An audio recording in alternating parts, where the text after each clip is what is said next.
So when we are, you might have noticed this, that especially in Taraweeh prayers, when the Imam is reciting Quran, at certain verses you see people around you, they say something. They say something.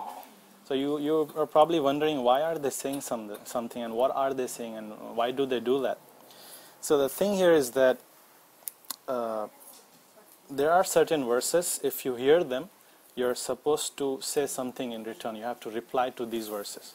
So what are these verses, and when should we do it? And it is mentioned in Sahih Muslim as well that it is sunnah for the reciter to say certain dhikr while reciting it.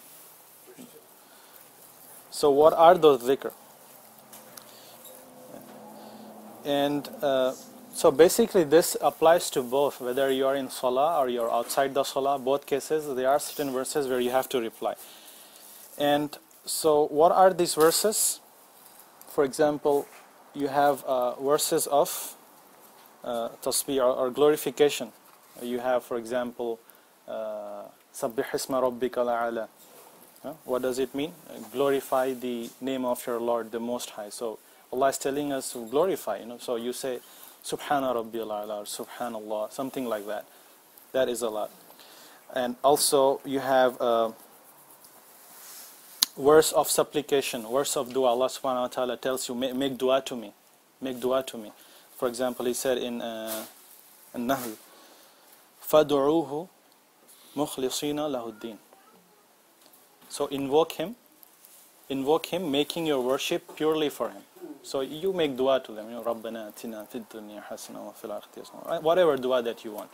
So this is the practice from the Sunnah. And also verses of refuge as well. We mentioned that last time as well, right?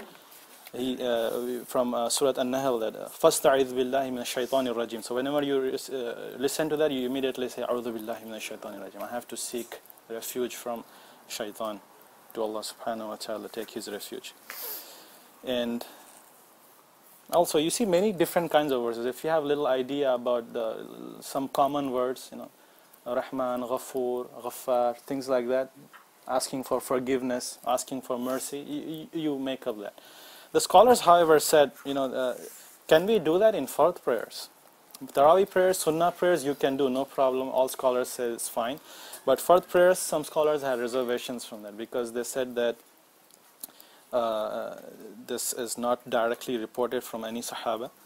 But Sunnah prayers, they have this from evidences. And in fact, there is this hadith from Sahih Muslim, narrated by Muhammad Hudayfa radiallahu anhu. So what happened was that one time he saw Prophet Muhammad sallallahu alaihi wasallam praying salah at night. So he said, why don't I just join him? I'll make salah with him in congregation. Two of them recited.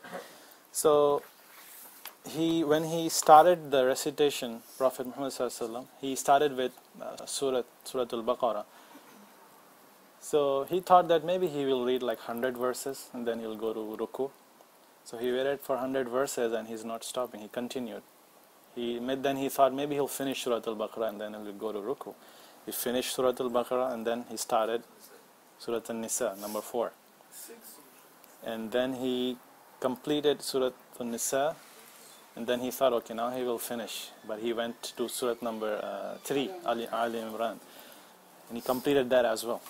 Then he was standing all the time, and if you just imagine, these are approximately like 5 juz, 5.5. So might take about 1.5 hours, 2 hours. And what he said in the hadith is that whenever, Prophet Muhammad is not only reciting this long time, but whenever he reached a verse of glorification, he would stop and he would glorify Allah. And then whenever he came upon a verse of supplication, he asked Allah subhanahu wa ta'ala. And also same thing about taking refuge in Allah. So that's we have this authentic hadith from Sahih Muslim, so we know this. But it was a nafil prayer, so the scholar said that it's okay. Imam Malik and Imam Ahmad ibn Hanbal, they said that it is okay, you can even do in fard prayer, because their argument was that it is not foreign to salah, you can do it as long as you're doing it in Arabic, that's fine. But just to let you know, there are differences of opinion. But nafil and sunnah prayers, you can always do it, no problem at all. Hmm? Yeah.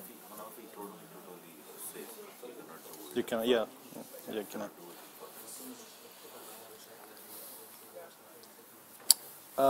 One more thing. Actually, I also heard this. Actually, Surah At-Tin. When people recite "Alaysa Allahu bi ahkamil hakimin," you'll hear people say "Subhanak fabala." So they have a hadith for it, but it's not like it doesn't have a lot of strength. Some scholars said it's okay, you can do it that as well. Basically, Allah subhanahu wa ta'ala is saying, is not Allah the best of judges? So it stops right at there, like finished of surah. So some people say that, okay, we have to say, yes, more certainly exalted are you, Allah. So things like that.